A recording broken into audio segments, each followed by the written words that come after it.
రంగంలోకి గులాబీ బాసు. నేడు బీఆర్ఎస్ ఎల్పీ సమావేశం జరగబోతుందట. మధ్యాహ్నం 2 గంటలకు తెలంగాణ భవన్లో భేటీ అవుతున్నాడు. పార్టీ ముఖ్య నేతలతో మంతనాలు జరుపుతున్నాడు. ఏపీ జలదోపిడిపై ప్రధానంగా చర్చ జరిగే అవకాశం ఉందని వీళ్ళు రాసుకొస్తారు. అయితే ఇక్కడ ఒక విషయం చెప్తా మీకు. నేడు బీఆర్ఎస్ ఎల్పీ సమావేశంలో మాట్లాడబోయే ప్రధాన ఎజెండా నీళ్లు అనేది ఒక చిన్న సాక్ష్యం చెప్తా. మధ్యాహ్నం 2 గంటలకు ఉందంట. సో మన ఛానల్ లైవ్ కూడా వస్తుంది. ఇక ఏ అంశం పైన వాళ్ళు ఫోకస్ చేస్తుంటారు. ఇక నమస్తే తెలంగాణ రాసిన కథనాన్ని చూస్తే మీకు అర్థం కావాలి. ఇది వాళ్ళు రాసిన స్టోరీ. ఇగో రేవంత్ రెడ్డి ఏమో బిజినెస్ చేస్తుండు. ఇగో ఇక్కడ కేసీఆర్ ఏమో పచ్చని పొలాలు చేసినట్టుగా వీళ్ళు రాసుకొచ్చారు. అంటే కేసీఆర్ టార్గెట్ ప్రధానంగా రైతుల సంక్షేమమే. రైతులే పట్టుకున్నాడు. ఒకనాడు ఎట్లయితే రైతు బంధుతోని ప్రజలను ప్రధానంగా రైతుల్ని కాపాడే ప్రయత్నం చేసిండో అదే రకంగా ఈరోజు మళ్ళీ రైతులపైనే ఫోకస్ చేసినట్టు కనిపిస్తుంది. ఇంకోటి పంచాయతీ ఎన్నికల్లో ఉండేవి ప్రధానంగా రైతుల ఓట్లే 80% నాకు తెలిసి దాదాపుగా. మరి అట్లా రైతుల ఓట్లు టార్గెటెడ్గా ఈ కార్యక్రమం జరుగుతున్నది. పట్టణాల ఓట్లు ఏం టార్గెట్ చేయలే. జిహెచ్ఎంసీ కూడా ఏం ఫోకస్ చేయలే. క్లియర్ కట్గా ప్రధానంగా గ్రామ పంచాయతీలో ప్రజలను రైతులను ఫోకస్డ్గా టార్గెట్ పెట్టుకొని మాట్లాడే అవకాశం కనిపిస్తుంది. నీళ్ళ దోపిడీ అంటే యావత్ తెలంగాణ మళ్ళా కేసీఆర్ వెంటే నడుస్తా అని చెప్పేసి నిన్ననే మన పి ప్రకాష్ గారు మాట్లాడిన విషయం చూసినాం. 2.0 జలదోపిడి పైన 2.0 ఉద్యమం చేయాలి. తెలంగాణ ఉద్యమం కంటే ఇక పెద్ద ఉద్యమం చేయాలి. అది కేసీఆర్తోనే సాధ్యమైందని చెప్పేసి పి ప్రకాష్ నిన్న చెప్పిండు. ఇలా కేసీఆర్ వచ్చిండు. మ్యాటర్ చూడు ఒకసారి ఏం రాశారు. ఇలా భూపాలుడు బేతాళుడట, పచ్చని పంటకు పంచప్రాణమట. ఇక పంట నీరిచ్చి కంట నీరు తుడిచిన భగీరథుడు కేసీఆర్. తెలంగాణ మట్టిపై ఆరాధన, రైతుపై ఆవ్యాజ్య ప్రేమ, పాలనా పథకాలతో పల్లెను పరిపుష్టం చేసిన నేత, భూమి విలువ సాగు పరపతి పెంచిన రైతు, రాష్ట్రాన్ని అన్నం గిన్నెగా మలిచిన భూమి పుత్రుడు, తెలంగాణ చక్కదిద్దడమే భాగ్యం అని చెప్పేసి కేసీఆర్ మాట్లాడిన మాటలను రాసుకొచ్చారు ఇక్కడ. సో ఇప్పుడు ఇలా ఎంటైర్ టార్గెట్ తెలంగాణ రాష్ట్రానికి 4 మెతుకులు పండించుకోవడానికి నీళ్ళు ఇచ్చి తెలంగాణ రాష్ట్ర రైతులను కాపాడుకున్న అనేది వీళ్ళు మేజర్గా మాట్లాడుతున్నారు. రైతు వస్తే ఈ దేశంలో 5 లక్షల రూపాయలు రైతు దశదిన కర్మ కూడా అయిపో ముందుకే ఇచ్చిన ఏకైక వ్యక్తి ఈ దేశంలో అది ఖచ్చితంగా కేసీఆర్. ఈ దేశంలో ఏ పార్టీ కూడా లేదు. ఇంకా ఈ పార్టీ వాడు ఆ పార్టీ వాడు ఏ పార్టీ వాడు కాదు. ఇక నన్ను అడిగితే నరేంద్ర మోదీ గారు ఇలా ఈ దేశంలో పిఎం కిసాన్ నిధులు ఎకరాకు 2,000 రూపాయలు ఇస్తున్నట్టే దానికి వెనకాల ఆజ్యం పోసింది కేసీఆర్ ఇచ్చిన రైతు బందే. దీంట్లో శశబీజలకు పోవాలని అవసరం లేదు, రాజకీయాలు చేయాలని అవసరం లేదు, ఆరోపణలు ప్రత్యారోపణలు చేసుకోవాలని అవసరం లేదు. నిజాన్ని నిర్భయంగా ఒప్పుకునే ధైర్యం ఉంటే చాలు, అంతే. సో ఇది విషయం మాత్రం కేసీఆర్ రైతుల విషయం నేను ఏనాడైనా రైతుల పాలిట తెలంగాణ రైతుల పాట కేసీఆర్ దేవుడే. నిరుద్యోగులు గాలికి వదిలేసి ఆగమైంది తప్ప రైతుల్ని ఏనాడు కూడా ఇబ్బంది పెట్టలే. ఇలా రేవంత్ రెడ్డి నమ్మి నిరుద్యోగులు ఓటేసిన పాపానికి ఇలా రైతులు అడిగోస తీస్తారు. నిరుద్యోగులు కూడా నమ్మి ఓటేసి మా అన్నని రేవంత్ రెడ్డికి ఓటేస్తే అన్నయ్య ఇలా ఎగిరెగిరి తంతా ఉన్నాడు. వాళ్ళతో పాటు రైతులు ఇలా బాధపడతా ఉన్నారు. ఇలా యూరియా కష్టాలు సోషల్ మీడియాలో చూస్తా ఉన్నా. ఈ యాప్ల పేరుతో డ్రామాలు ఆడుతున్నారు. నిన్న కూడా వార్త రాశారు. కానీ మన అన్న దేదాని మీద సోకుందో వీళ్ళు ఒకటి రాశారు చూడండి. భూమికి పట్టిన గ్రహణం అంట రేవంత్ రెడ్డి. భూమిని మార్కెటింగ్ సరుకుగా మార్చిన రేవంత్ రెడ్డి 2 ఏళ్లుగా సీఎం కుర్చీలో రియల్ ఎస్టేట్ దళారిగా మారినట. భూములు అమ్ముకోవడమే లక్ష్యంగా పాలసీలు చేస్తున్నట. లగచెర్ల నుంచి మూసీ దాకా లాక్కోవడమే లక్ష్యంగా పెట్టుకున్నట. ఫ్యూచర్ సిటీ పేరిట రియల్ ఎస్టేట్ వెంచర్ ఏర్పాటు చేసినట. మరి రియల్ ఎస్టేట్ నేనేమన్నా సంపాదిస్తే అది రియల్ ఎస్టేట్ని సంపాదించిన. నేను ఇలా వెనక ₹1 ఉంది, నాకు జూబ్లీస్ ప్యాలెస్ ఉందంటే దానికి కారణం రియల్ ఎస్టేటే అని బాజాబ్తా చెప్పుకున్న రేవంత్ రెడ్డి అలా అదే పని చెప్తాను. లగచెర్లలో కావచ్చు, తెలంగాణలో ఇంకా ఏడనైనా కావచ్చు, భూములు అమ్మినా, భూములు గుంజుకున్నా, భూములు కంపెనీల పేరుతోని ఆక్రమించుకున్నా సరే దాని వెనుకంగా రియల్ ఎస్టేట్ మాఫియా 100% ఉన్నది.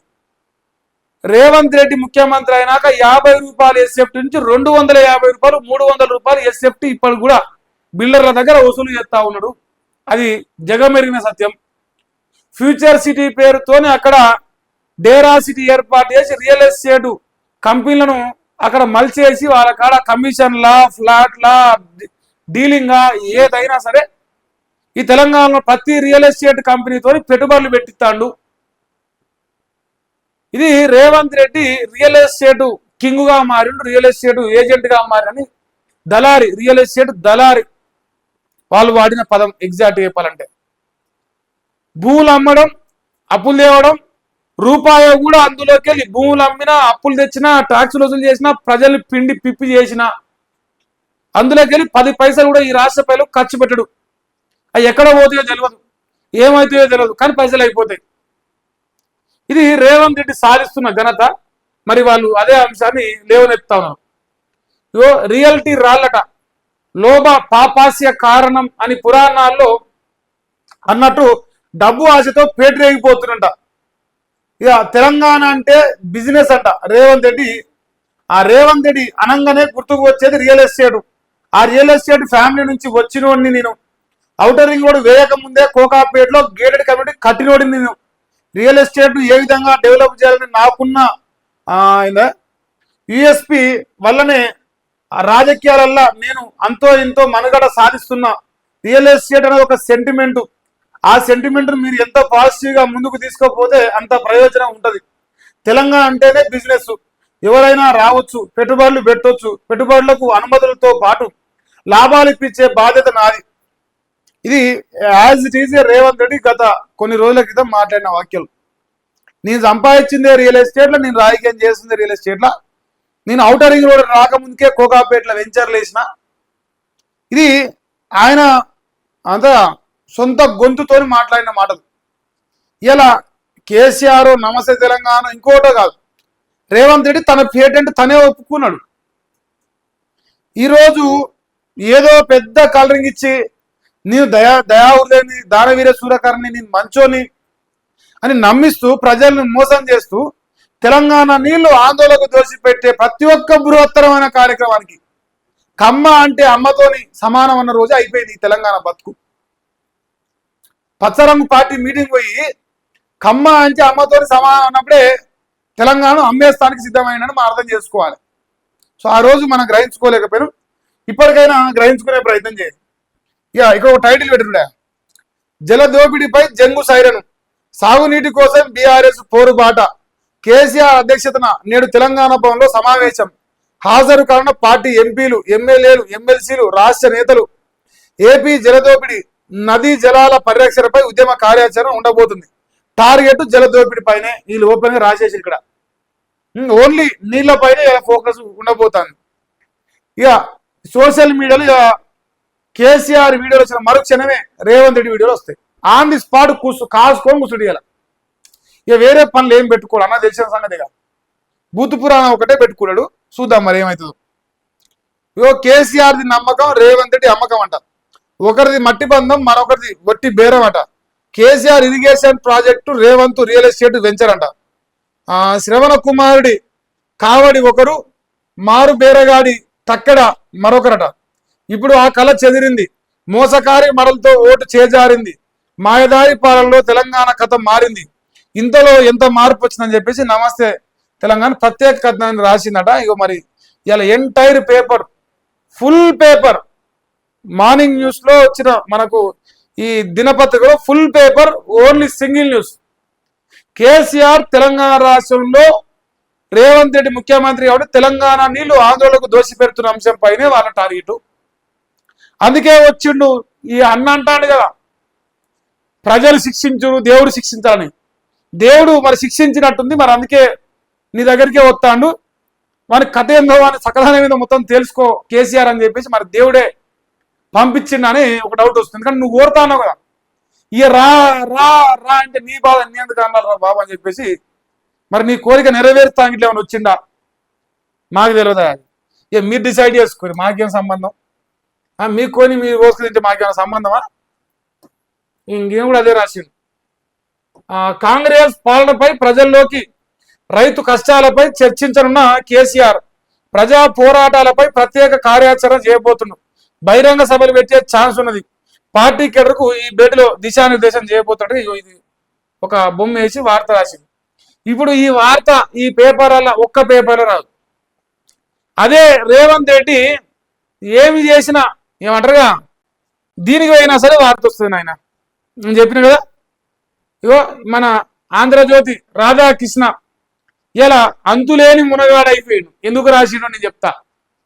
నిన్న మన చెల్లెమ్మ గురించి రాస్తాడు. వీని రాక్షస ఆనందం, వీడు రాక్షసమైన ఆలోచనతోని వీడు ఎంత దుర్మార్గంగా రాసినా ఈ తెలంగాణలో ప్రజలు వీని ఏనాటికైనా చంద్రబాబు నాయుడు బానిస కుక్క లెక్కన చూస్తారు. నువ్వు పత్తితు లెక్కను పతివత లెక్కను రాస్తే వాడు చూడడు. తెలుసు కదా మన చరిత్ర. ఇంకో ఫామ్ హౌస్ వీడి పబ్లిక్ లోకి చాలా కాలం తర్వాత రానున్న గులాబీ వాసు శనివారం రాత్రి నందినగర్ నివాసానికి వచ్చిండు. నేటి సమావేశంలో పాలమూరు రంగారెడ్డి పోలవరం నల్లమల్ల సాగర్ పై చర్చ, ప్రాజెక్టులపై పోరు కోసం ఉద్యమ కార్యాచరణ ప్రకటించే అవకాశం. ఇగో ఈయన కొడుకు ఒకటి మాట్లాడినట్ట, రేవంత్ రెడ్డిని ఫుట్బాల్ ఆడుకుంటా సీఎం కాలు ఒకటి కాంగ్రెస్ లో పెట్టిండు, మరొకటి బీజేపీలో ఉంది. రేవంత్ రాహుల్ ఐరన్ లెగ్గులు, దమ్ముంటే పార్టీ మారిన ఎమ్మెల్యేతో రాజీనామా చేయించి ఎన్నికలకు వెళ్ళాలి. మీడియాతో చిచ్చాట్లో కేటీఆర్. ఇంకంతే. ఇవాళ మధ్యాహ్నం 2 గంటలకి రెడీగా ఉండి మన చావు లైవ్ వస్తుంది. ఏం మాట్లాడతాడు, ఏం సంగతి, తెలంగాణ నీళ్ల పైన ఏ రకంగా కేసీఆర్ మాట్లాడితే రేవంత్ రెడ్డి కౌంటర్ కొడతాడు. ఇలా సాయంత్రం దీనిపైన మన ఈవినింగ్ న్యూస్ లో వార్తలు ఉంటాయి. మరొకటి, తెలంగాణ రైతులకు రేవంత్ రెడ్డి చేస్తున్న అన్యాయం పైన, అది రైతు బంధు విషయంలో కావచ్చు, రుణమాఫీ విషయంలో కావచ్చు, నీళ్ళు ఇవ్వడంలో కావచ్చు, ఈ తెలంగాణ రాష్ట్రాలకు ప్రధానంగా వరి పంటకు లేదంటే మక్కలు పండించే రైతులకు 2 బస్తాలు 3 బస్తాల పేరుతో కొర్రీలు పెడుతూ రైతులు పంట పండించుకోకుండా యూరియా బస్తాలు ఇవ్వలేని దుర్మార్గమైన ప్రభుత్వం పైన ఖచ్చితంగా నేను మాట్లాడాలని చెప్పేసి మనస్ఫూర్తిగా కోరుకుంటున్నా. ఏం జరుగుతుందో చూద్దాం. 2 గంటలకు మన ఛానల్లో లైవ్ అయితే డెఫినెట్గా వస్తుంది ఏం మాట్లాడినది.